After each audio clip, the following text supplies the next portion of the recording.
in. For me, what I've found personally, I normally start with whatever snaffle the horse has gone in, I put into a Badoon. If it's been in a 16mm snaffle, I've gone down to a 14mm Badoon of the same version. Yeah. That's where I normally start. Sometimes I've found that because you've put a Weymouth in, which obviously alters the concept of the bit and can make it stronger, if you like. Sometimes I've found you've had to go to a milder Badoon. But it's so personal to the horses. But that's always where I start again with this question. I want my first set of double bridle bits. Where shall I go? I always start with a HO and probably a slightly narrower version of their snaffle. If the horse is happy in their snaffle, most of the time it works with their Badoon. That's good, because that's what I do. I just wondered if you had any other ideas or thoughts. That's great. Yeah, like I said, sometimes I have found I need to go to a milder Badoon. That it does sometimes happen when you put a Weymouth in. Yeah, I don't know. Has anyone got any thoughts about the length of the shank? Does anyone have any thoughts on 7 centimetre, 5 centimetre shanks? Have they found that works differently? I would tend to go for a shorter shank mostly. I think maybe that's slightly kinder, but again, horses vary so much. Obviously, if you've got something with a really dainty head, I would try and stick to a 5, but bigger horses, in my experience, I mean, I don't know what anybody else thinks or what you would say. I'm very much the same, so I've got to say, just sort of almost echoing exactly what you said there, depending on like the shape of the head and the sort of how dainty the horse is and all these various factors. Yeah, the same approach. Good. Yeah. I mean, I have the sort of the concept that I think the 5 centimetre and the 7 centimetre shank works slightly differently. It's a bit of physics, really. The longer the shank, the slower it is. It takes slightly longer for the curb to come into effect, which then means you have more pole pressure. So the shorter the shank, the slightly quicker you get onto the curb and the less pole you have. So what's stronger, what's milder? I think they're just different. So it depends. I think if a horse is a little bit peacocky and perhaps you want it not to be quite so up, a shorter shank can work better because you get onto the jaw a bit quicker. But again, if it's a little bit longer and flatter in the way it goes, you want them just to arc their neck a little bit more, then I think the longer shank can help that with a little bit more pollen. It can just lift them up a little bit. So I think, in my opinion, they're different. One's not stronger or milder, and I completely agree. If you've got a little dainty head, if you can, a shorter shank, I think looks a bit sweeter, doesn't it, on them? But I think they're different, and I think it's just pure physics, really. I think of the length of the shank. I think they work slightly differently. Thank you. Yeah. So what else have we got? We've got maybe in the meantime I can say hello to everyone. I'm back. I'm sorry for the technical problems. Always I get stuck in some technical issues. I don't know why. It took some while, but now I'm back, and Happy New Year to everyone. And I listened some minutes, so Lindsay did a good job in the meantime, so you don't need me here. But I'm happy to give any support. We do. I mean, I don't know. Do you want to run? Do you want Heiko to run through the bit of the presentation he's got with the doubles? Would that give us something to pick over and talk through? Would that be useful? Yes. Yeah. Yeah. Yes, definitely. I think we can take it apart, can't we? A little bit. You know, stop and chat along the way, and you know, anything I've missed or something. I think, and Heiko might add something in different, another take on it. Yeah. Okay. So can 1 second. Yes, please. While we're pausing, can I just ask, all the bits that we're going to discuss this evening, are they all British Dressage legal? Yes. Fabulous. Yeah, they will be. Yeah, and if they're not, thank you. I mean, I don't think I've only got one bit here that's not dressage legal, and if I don't think we'll talk about it, and it's not dressage legal. If there is, I will highlight it. Yeah. Thank you. So you should see now the double bridle presentation, right, Lindsay? Yeah, we can see that. Yeah, perfect. And let's go to the next slide. Okay, I have to switch monitors. Okay. So here you see maybe what Lindsay already have discussed or talked about to fix how to fix the curb chain and how to fit Badoons and Weymouth. So the Weymouth is a fixed cheek, so it should be fit tight near to the horse's mouth. And the Badoon in this case is a loose ring, so it needs more distance that the ring can rotate free and did not pinch the horse.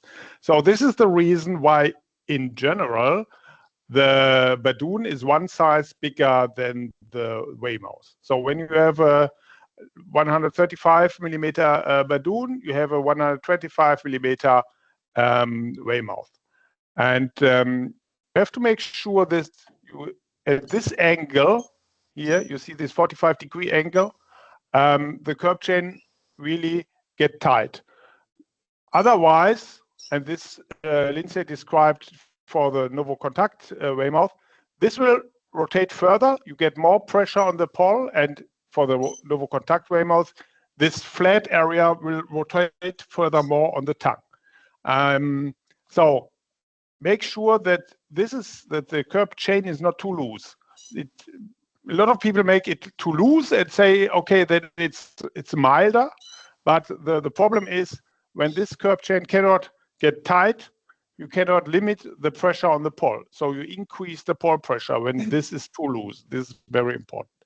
And here again on this picture, you can see it from the front. It has to be fitted tight, like all fixed cheek bits, and the Badoon needs some space for the loose ring. So here we have some, let's say, some old-fashioned Weymouth. And what you can see here and what you will see in the difference for the next bit when you see the HO, the old-fashioned versions have that the Weymouth is going into the horse's mouth horizontal. But in this position where you can see the spot now, there's already the tongue. So you have pressure in the horse's mouth in the moment you put this Weymouth inside the horse's mouth. And therefore, our modern versions, like the HO, one second. Next picture. Here, is going upright into the horse's mouth. So you release the tongue. You give relief to the tongue. You create some more space for the horse's tongue. And when you draw a line on this line here, you see how much space there is for the tongue, and that you did not create pressure on the horse's tongue just by putting it the Weymouth into the mouth. You see this on this drawing also. This bit gives a good relief for the tongue and make it really mild. And here you see this Novo Contact Weymouth, where you already have discussed with this additional area. And we really find it in very much cases that horses who have tongue problems, who don't like this additional pressure in the mouth of so much metal, they relax with this Novo Contact Weymouth and they relax the tongue stays in the middle of the mouth and did not show up on one or the other side, or is not pulled back over the bit. And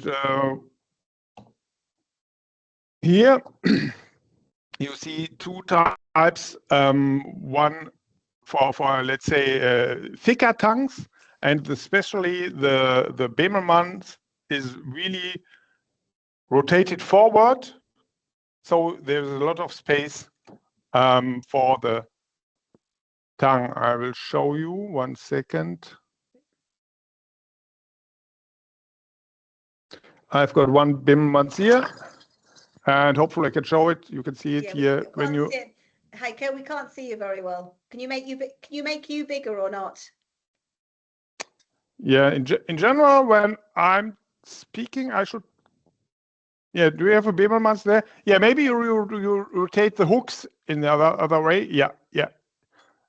Then you can see how much space there is below this bit part. Yeah. Oh, there we go. If I do that, there we go. Yeah, yeah. So when you put the tongue below this, like this, yeah, you really can see how much space there is, and especially because of that this bit is forwarded, and this makes this for a very good way mouth for horses with thick tongues. Does anyone has already experience with the Bemelmans, for example? The Bemelmans can be very useful for horses that again want to like to put their tongue over the bit. So if you have sort of experienced a horse with that problem, it can work very well for those horses. Yeah, and we also have it in 2 thickness, so meaning in 16 and 14. I always would recommend 14 millimeter. I think in nowadays a 16 millimeter Weymouth is too thick. They are still on the market, and they are. Oh, 1 second, I have to stop this. Time in. Okay. Now. So the 60 millimeter Weymouth are still on the market, but I think it's in nowadays with the tiny heads and there's not so much space in the horse's mouth. It's important to use a 14 millimeter Weymouth.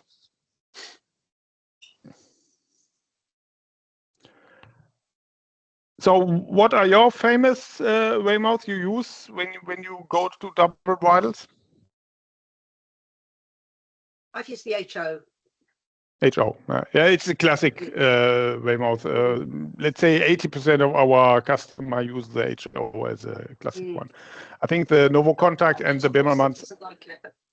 Yeah, yeah. The Novo Contact and the HO are good solutions for a special type of horses. Yeah.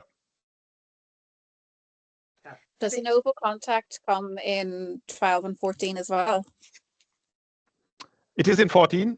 It does not come in 12.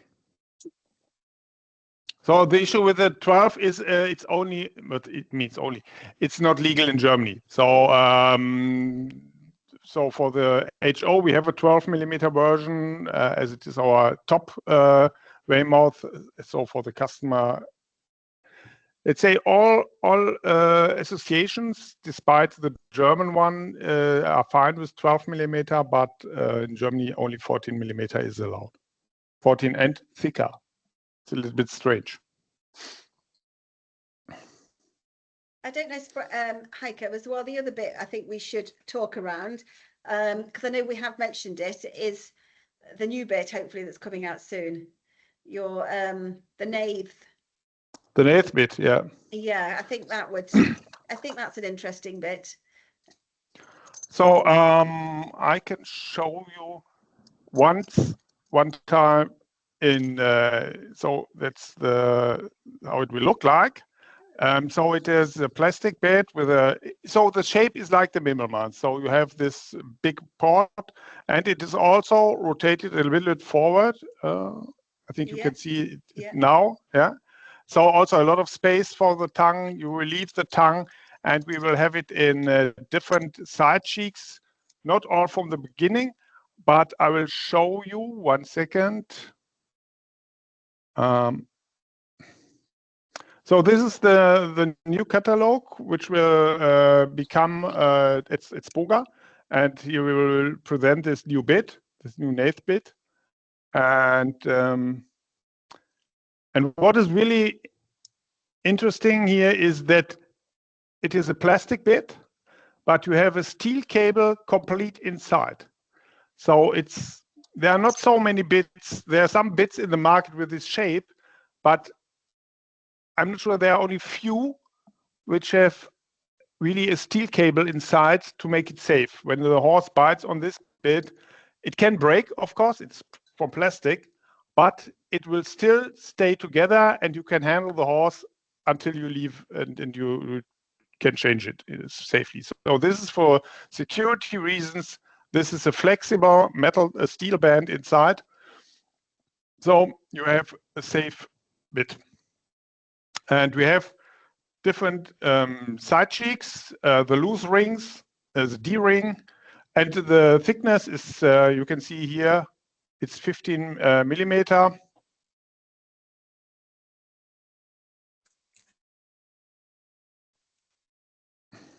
So 15 millimeter, yeah. And for all the pieces, different sizes. So we have 3 sizes, 115, 25, and 35. For the D rings, and for the loose ring, it's 120, 30, and 40. We have some 3-ring bits, some pelhams, but also for dressage, there will be a Weymouth.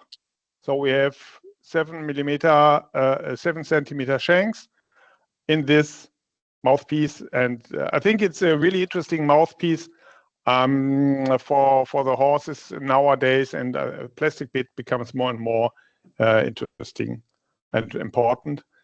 We will have 2 strengths, one hard one and one soft one, and in the beginning we will have only the hard one, but we will sooner or later we also will bring the soft one as a Weymouth. Has anyone fitted a plastic Weymouth at all? No, because I've used the plastic Weymouth, and I had a horse that he was okay in a metal one, and what I felt was he was doing in the metal Weymouth, he was wanted to sort of bounce on and off it a little bit, so he'd sort of keep going to the contact, bounce off it, go to it and bounce back off it. So I thought, well, I'll have a go in a plastic Weymouth and see what happens. I just happened to have one in my large, vast bit collection. And I felt he was so much better. It was much more secure up to the contact. Like I said, you didn't get him bouncing on and off it. So I found him really useful, because I think horses are so much more sensitive now than they used to be. There's so much more blood, these dressage horses. And I don't know if anyone's as much of a geek as me, but I watch a lot of the World Cup dressage, and I bet 30% of the horses are in plastic Weymouths these days.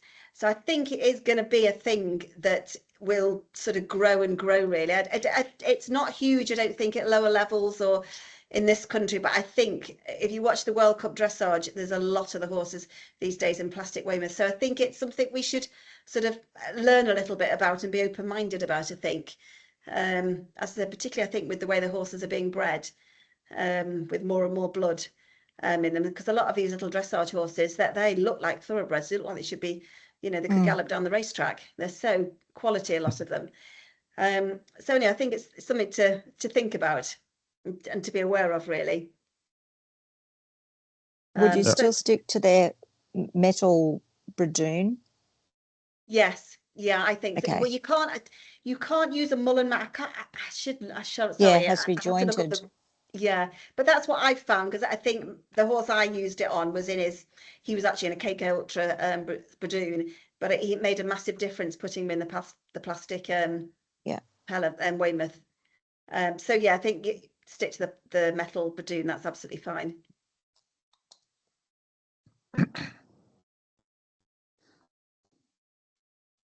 Anyone got any thoughts about what we've said? Any questions? I don't know.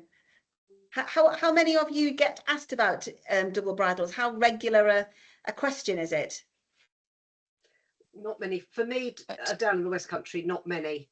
Yeah.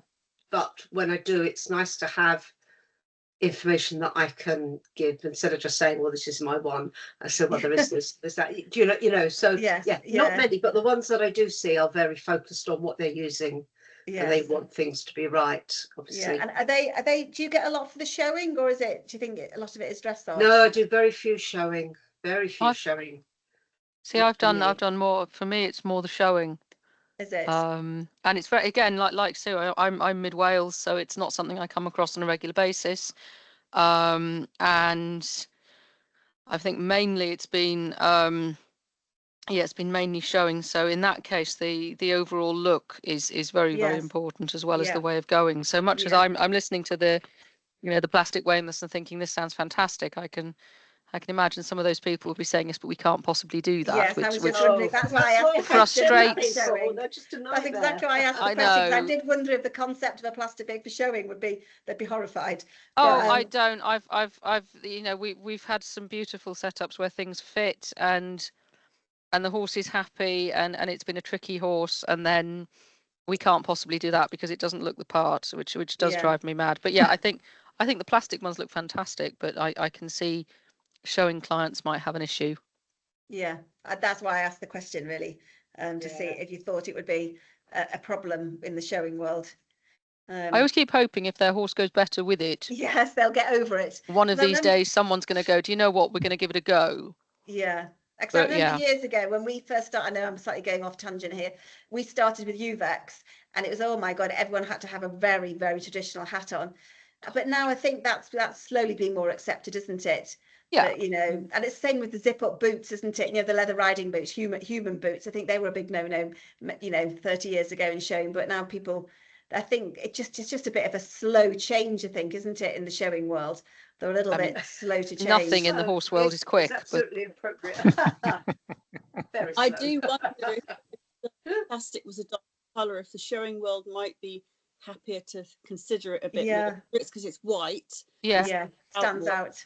I think that might be part of the issue. I'd agree with that totally. Yeah, I don't know. And Heiko, that would be a question for Heiko on the manufacturing. Can you make a plastic bit not white? I absolutely don't know.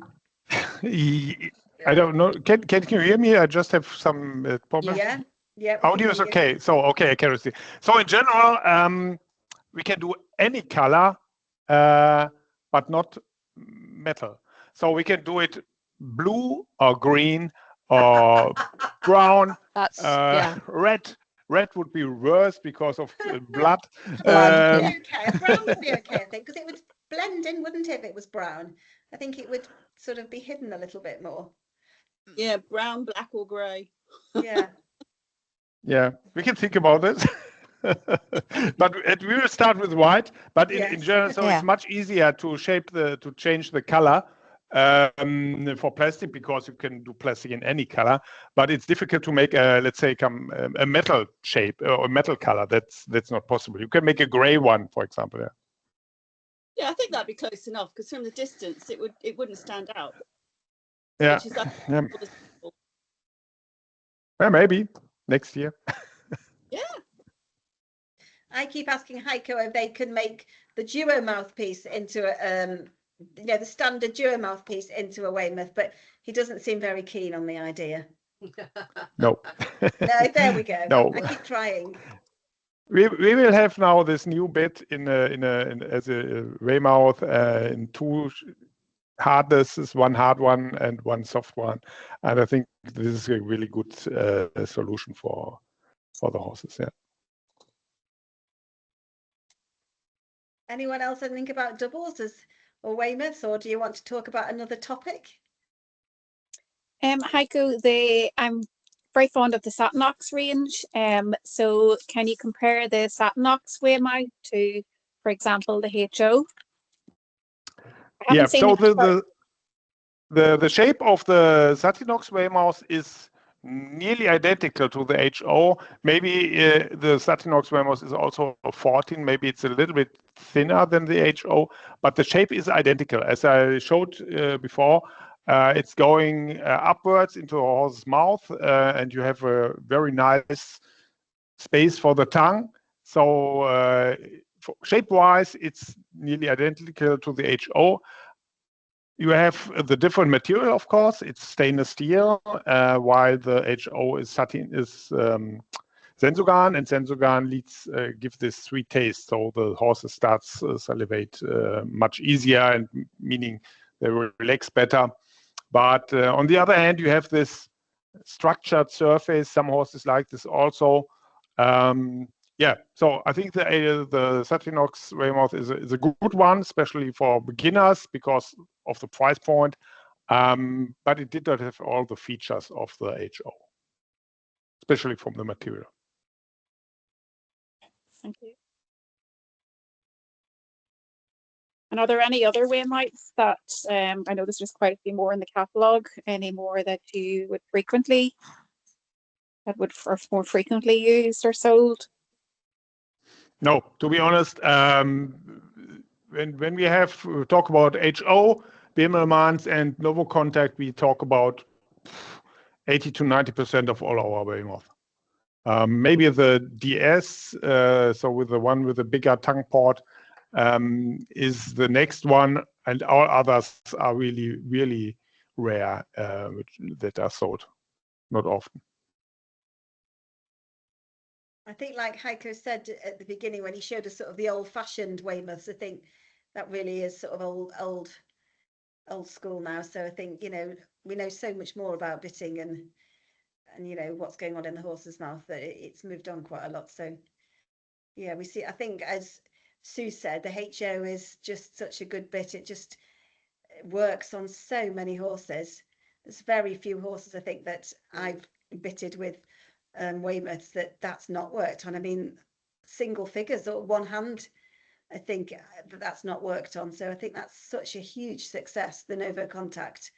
It's you know been an amazing bit for Sprenger.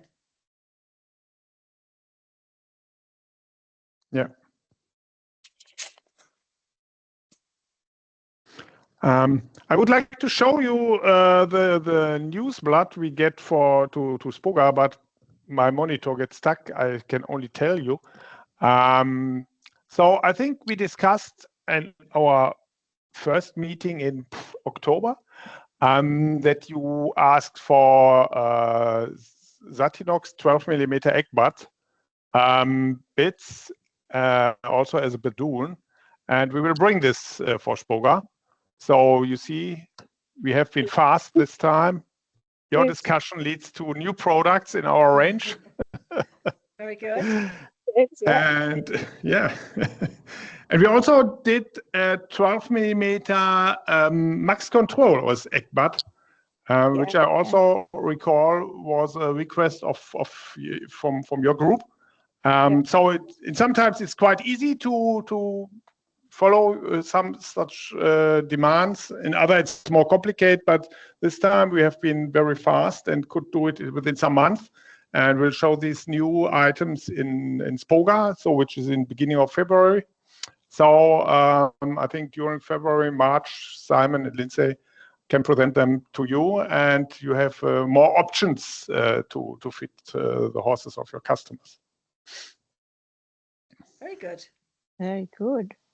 That's Yeah, brilliant. meaning on the other hand, if you have additional ideas now or maybe at our next talk, be free to drop them or to give Simon a hint, and we see what we can do. Sometimes it's really easy. Maybe we just can switch a side shake. Other times maybe it's difficult, as you heard from Lindsay. She's asking for the Duo for years as Weymouth. It will not happen, but in some cases it really can be easy to switch. Why interesting? Why is it not possible to do it as a Weymouth? And also, would that actually be BD legal as a Weymouth? Would it be classed as too soft for? I think it's legal. I don't know if there's according to the FEI, flexible mouthpieces are no problem, and I don't know if there is any regulation how flexible they are allowed to be. Yeah, there are for curbs. They are, so they can't be of soft rubber. I don't think is it that soft though?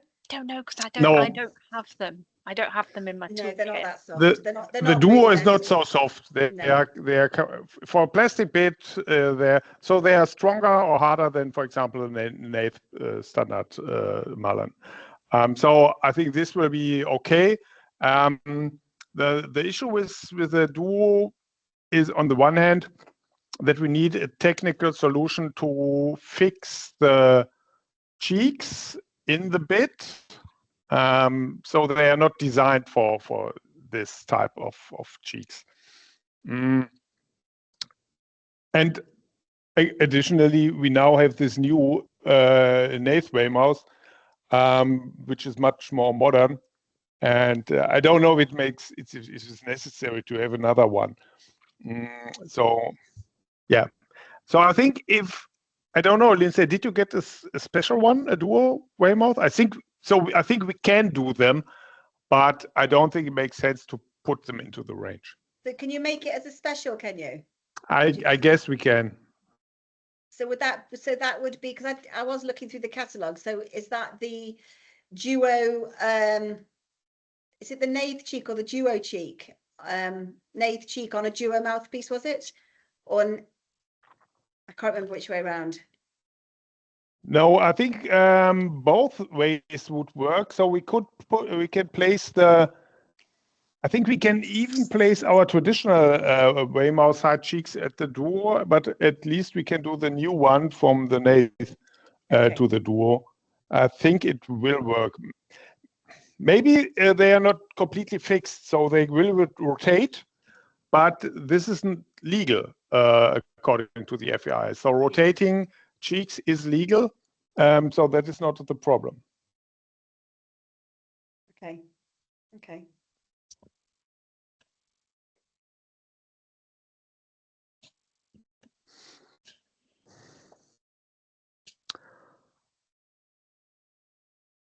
Any other questions concerning bitting, Weymouth, doubles?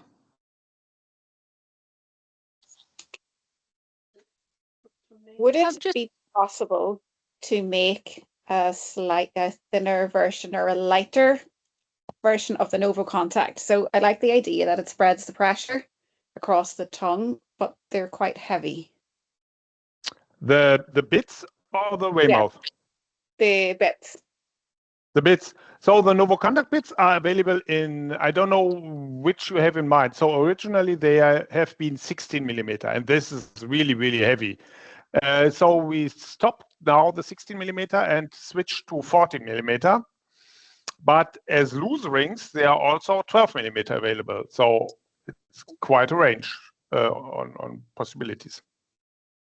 I've only seen the 16. I have a 16 and a 14. Yeah, no, they so in former days it was only 16, but 1 year ago we switched to 14, and I think the 14 millimeter are good for Weymouth as well, Badoon as well as for normal snaffle. You do a 12 mil actually. Yeah, we have a 12 mil as loose ring. 14. Yes.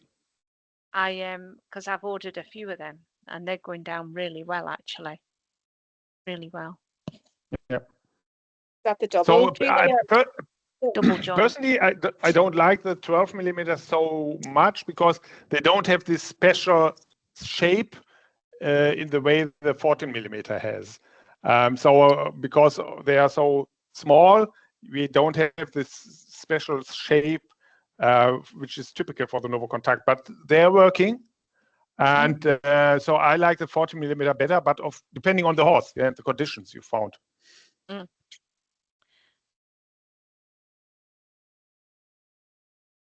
Are you still selling as many 16 millimeter bits in general? Again, I didn't get the question. Sorry, do you still sell as many 16 millimeter bits? Yes, still the most of our bits are 60 millimeter, but there's also a difference between countries. So, for example, Germany, most of the snaffles are 16. Internationally, most of the bits, it's between 16 and 14. It's quite even. Switzerland, most of the bits are 18. So 18. What? Yes, yeah, quite traditional. When we start with Satinox, the colleague from Switzerland, Andre Keller, he gave me a call and said, "What should I do with 14 millimeter bits? It's way too thin." Yeah, so it's tradition, and as someone said before, the riding community is moving a little bit slower. So and maybe the Swiss people are moving even slower. I don't know. So it's really a different. And in Germany, of course, it took a long time. So 12 millimeter in German is illegal, for example, yeah, for horses, not for ponies.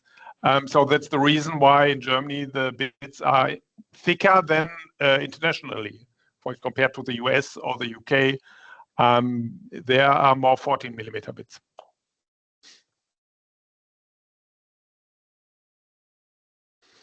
Can I just post a question to sort of the whole group as well as sort of regarding the double bridles? So typically for me, where I am, if I'm asked to fit a double bridle, it's not to a big dressage horse. It will normally be for showing, and we might be looking at something that's maybe around 15 hands, 15-1. Let's say it's a riding horse, or one of the smaller hacks. So you're looking at probably a very small head, typically quite a small mouth. Maybe more of a sort of thoroughbreds type palate, and in many cases fitting a double in a mouth that size is very tricky.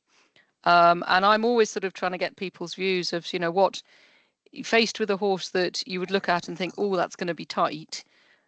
Is there some go-tos? I know all horses are different, and I know it's a how long's a piece of string question, but I always like to get a feeling for what is it people would reach for first and see, or does that work? So it's something that you've seen work in the past. One question is concerning showing. I think they are also allowed to use a pelham. Is this right? They are, and that's quite often. I quite often go to that as a. I found a lot of the horses I've tried to fit. We've had a discussion, and we've agreed that the horse will actually go forward in the pelham and be comfortable, whereas in the double, it's very difficult to get anything that works. Yes, but I was just curious if people had success with sort of anything really that would do that, because it's partly a little bit of self-interest as well. I have a 15-2 mare that I'd like to at some stage get into a double for a dressage horse because she's very talented, but she is a part-bred Welsh section D and she's got a very small mouth. And so I'm always just curious as to whether anyone else, I'm still fairly new to bit fitting, and other people have done it a lot longer than I have, whether people's experience says, oh, give this a go, this might work, because it's worked for me.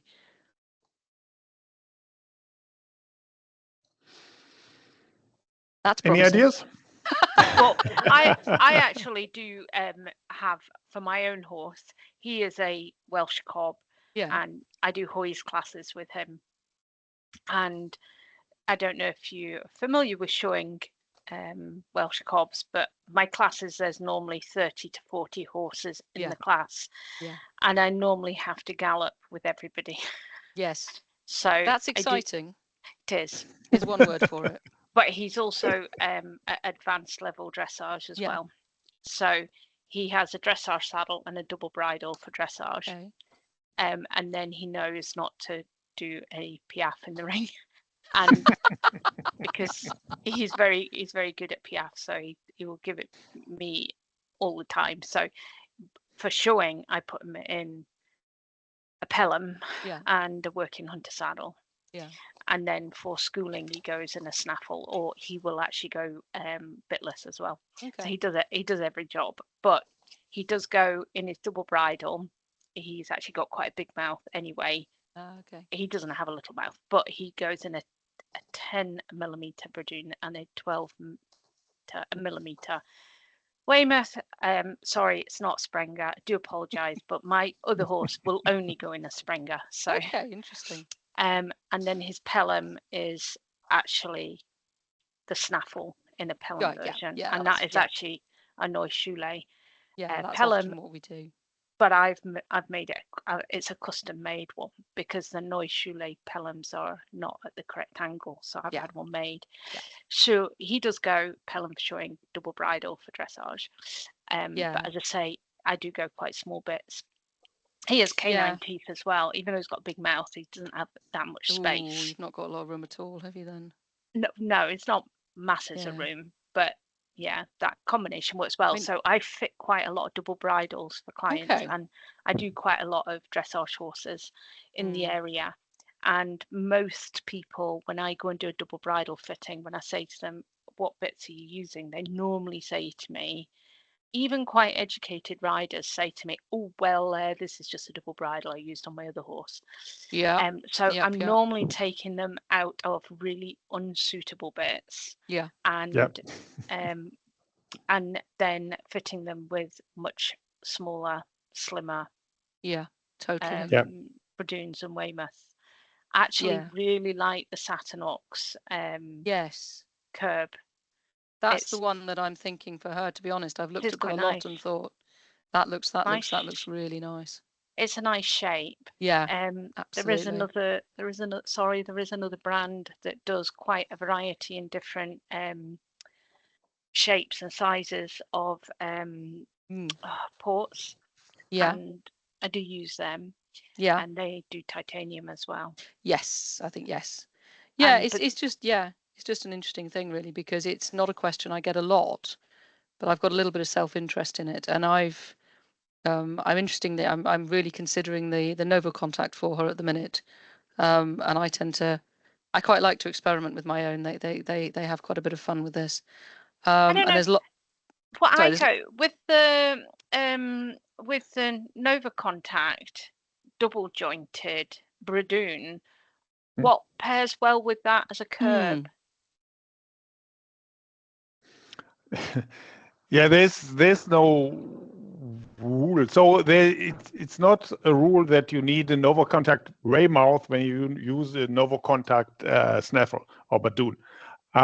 So in general, you can combine it with an HO or also with a Bimmelmann. So when your horse has, for example, a thick tongue and you have a Nova Contact double jointed Bradoon, you can combine this good with a Bimmelmann's bit. And the Bimmelmann's was also my idea for the problem with the small mouth. When you look for 100, I don't know if a 115 is too wide for your horse. The question we had in it for showing the horse. What, sorry? When it's a 150, when 115 is okay, I think a Bimmelmann's 115 wide and 5 centimeter shanks in 15 millimeter thick might be an option, because the Bimmelmann's is more in the front on the tongue, so you get distance to your Bradoon. Okay. And that might be an option, or the other Satinox, and maybe you can combine it, for example, with a style of a straight bit, like a KK, or okay. Then you have distance between the mouthpieces. Yeah, I can see that would be an interesting thing to play with, definitely. Yeah. Thank you. And yeah, for the Novo Contact bit, there's no reason to combine it with any of the Weymouth we have. Okay. Thank you. Thanks ever so much. Apologies for going ever so slightly slightly wider than Sprenger there, but it's just something that I get faced with on a regular basis. And so to be honest, I'm aware of the fact that there are other bits, of course. Are you really? Yes, I am. Yes. But of course, one reason to make this talk is also to learn maybe from other, or see if they have advantages we did not have, or possibilities, give possibilities we did not give, or see at least to discuss about it. At the end, we can make the decision, okay, we don't want to go for titanium, for example. But at least we know, okay, there is maybe a demand for it or not. Yeah. I'm still amazed by countries having 18-inch thickness bits as the most standard. That's just blown my mind. Yeah. Yeah, but this is also different countries, and also all markets are not the same. Yeah. No. We just discussed this afternoon with one of Simon's customer, the spur issue, for example.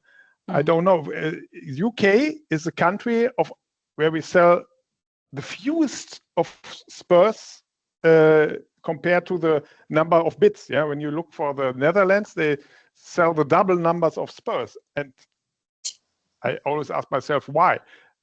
Maybe the customer don't see the need to pay, let's say, 60 or 70 pounds for a spur when they get a 20-pound spur. But maybe it's also education. Our spurs last forever. We gave a lifetime guarantee on these, and no one else did it.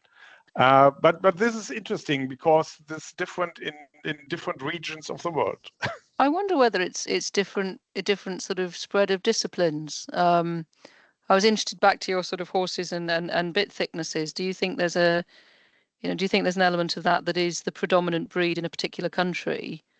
You know, if you tend to have, is there an element of that? Or and likewise with the spurs, you know, I see an awful lot of people where I am in very rural mid Wales who, you know, I'm not going to say all they do is hacking and trail riding, because I don't think it's all they do is hacking and trail riding, but that is what they do. So for them, they're very interested in comfort for the horse and connection with the horse and the correct bit and the correct bridle. They're still as interested in that as they would be if they were doing something else. But I could see for them, you know, I've had a couple of people that do quite you know, quite full on endurance riding. They're not really going to be that bothered by spurs. So I wonder whether it's just looking at that, the distribution of predominant horse breeds and predominant disciplines, you know, maybe that accounts for some of that. Yeah, might be. What is interesting in the UK is that, as far as I know, you have third. So 1/3, let's say for the competition riders, is doing dressage. 1/3 is doing show jumping. 1/3 is doing eventing. In Germany, you have maybe 10% eventing maximum, and then you have maybe the rest is 50% show jumping, 40% dressage. Yeah, I think there's a lot to do with it then. Yeah, and I guess maybe the dressage rider are more into this spur issue. Maybe they pay for more for their spurs, and eventing and show jumping maybe not. I don't know, and maybe that's the reason. I mean, as I say, I mean, where I am in sort of rural mid Wales, I think people are going to be, price is definitely a consideration for a lot of the people I see. Yeah.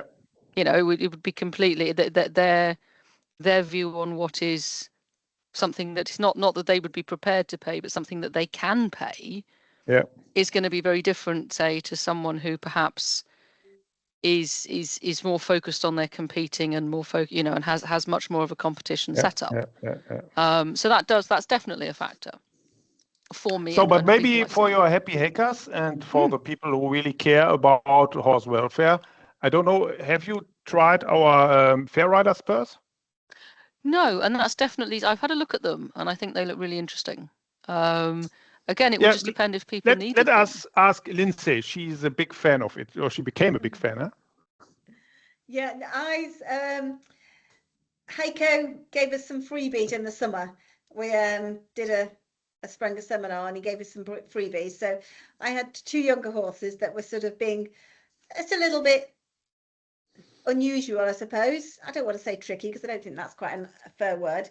Anyway, so I tried them with these 2 younger horses, and they were both quite different horses actually, but they both worked for different reasons very well. One was a very sensitive horse, and both of them hated the poke of a normal spur. Yeah. One horse would sort of kick out and get really worried by it, and the other horse would actually just want to jam up from it. So they had very different reactions to this sort of the normal poke, if you like. So I thought, well, I'll try the fur rider spur. So that worked really well for both of them.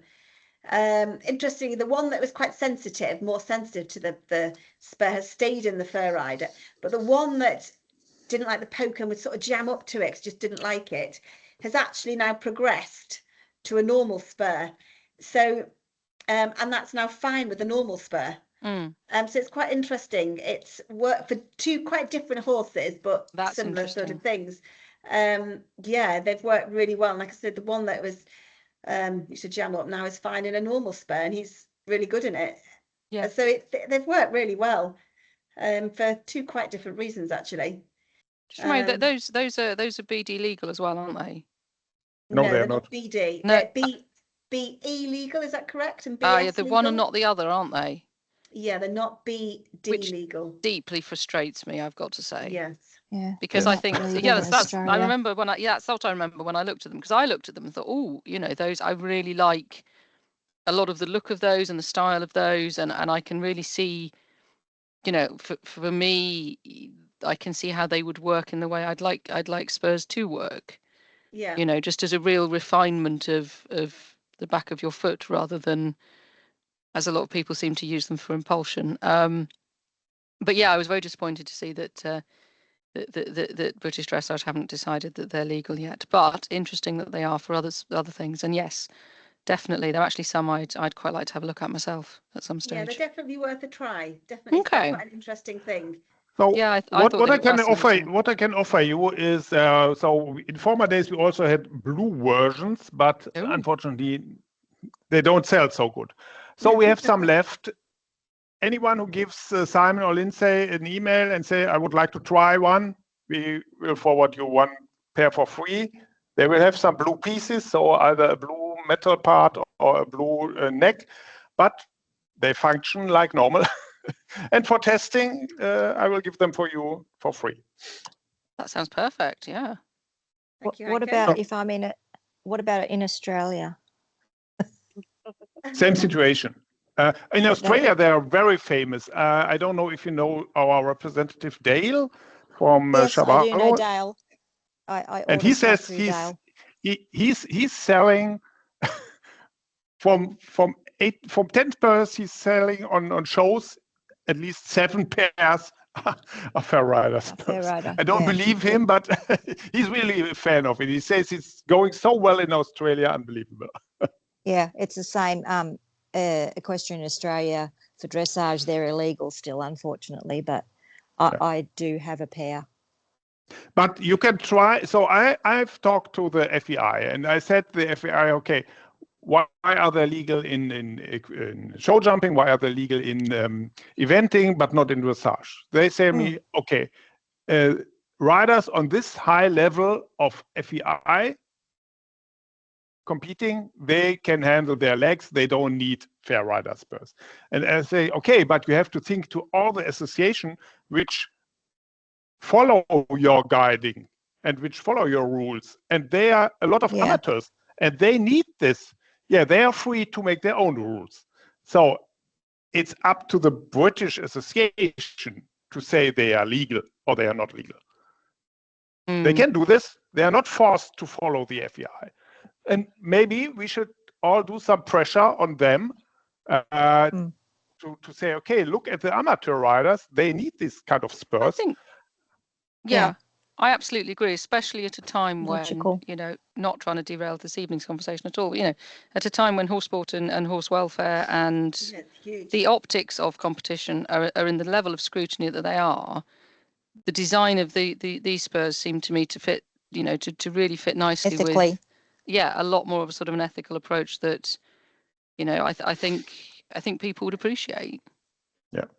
So if any one of you has contact to the BD, yes, I use do. it. My friend and push them. My friend has just joined the rules posse. Oh, wow. So yeah, You've got a reel in. Yeah, I'm messaging her right now. I'm saying, can you ask to get Sprenger Fair Riders? Okay, if you can handle this, you get a second pair for free. Can I get Sprenger Fair Rider spurs? I'll see what she says. So she is a local rider to me, and she's one of these people that's been really good at rules, like brilliant at rules. Always go to her to get the rules, and she's gone on to the committee. She's gone on to Great. I think it must be a volunteering role. I don't know if it's actually a paid role, but it's a rules and fixtures committee. So I was speaking to her earlier saying, so does this mean you do tack as well? And she's like, yeah. I'm like, right. I have some questions for you. So I'll say and when the committee needs some samples for testing or whatever, just give Simon or Lindsay an email or call. We will organize this. Fingers crossed. That's a really good in. Yeah. Excellent. You'll regret telling us that bit of information now, because we'll be into the, I don't know how to word it, into the book. I'll say I can lend you a pair to try, because I've got the ones you gave us. I had lent them to my trainer, and she loved them, and she put them on a lot of her clients, so they went off and bought them. and then I got them back from her just before Christmas. So I'll say I can lend you a pair to try. There you go. I've asked her. Because I do think they're nice spur. And I hate seeing all these riders with their little jabby spurs. Mm. You know, her riders are nicer spur. Definitely. Lindsay, would you mind putting your email in the chat so that those of us that haven't got it will have it? Thank you. Heiko, Okay. Just in regard to you mentioned it, free samples.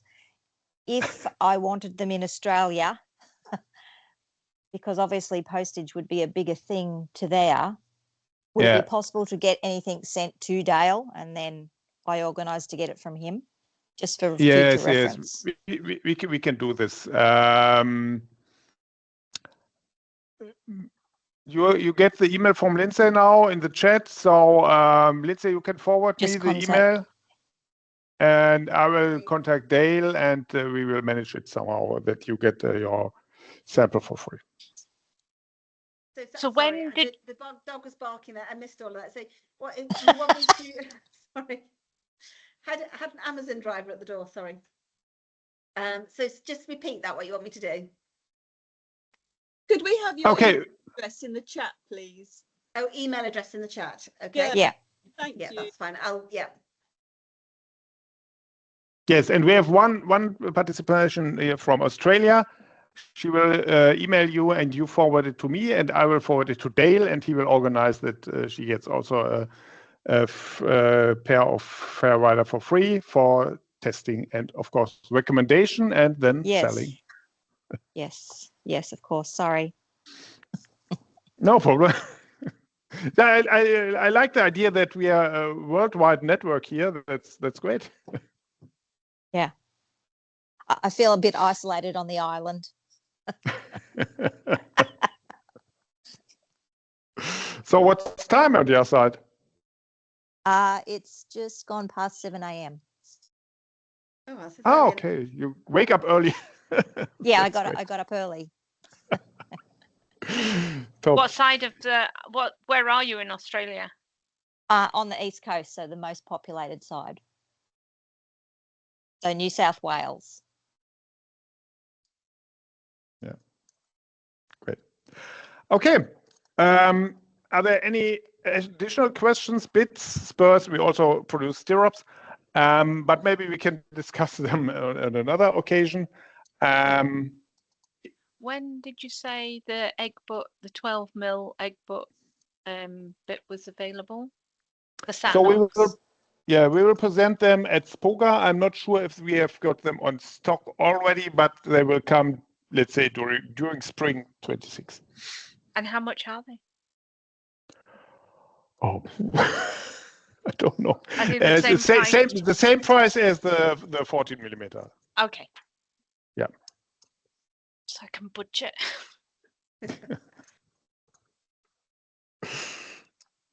I look forward to getting that. So I think thank you for the good discussion, and that so many people took the time to sit together with us. I think we make the next meeting maybe in 3 months, would be around April. Huh? I don't know when Easter is, maybe before or afterwards. We will organize it and give you an information. So looking forward to it. And in the meantime, if there are any questions, any demands, contact Simon or Lindsay. They will forward your requests, or they will handle it directly. Thank you ever so much. It's really helpful. Thank you. Yes, it's brilliant. Yeah, these are great. Thank you. Well, thank you very much for joining us all and taking the time, as Heiko said. You know, it's good to talk, isn't it? And sort of just swap ideas and just get a feeling really for where things are at and where we're going. We want it all to be right and do the best, don't we? Oh yeah, it's really good. Yeah, really, really, really good. Thank you so much. Yeah, thank you. Great. Okay, thank you. Have a nice evening or morning. You too. Yes, thank you. Thank you very much. Okay. Bye. Bye-bye. Thanks very much. Bye.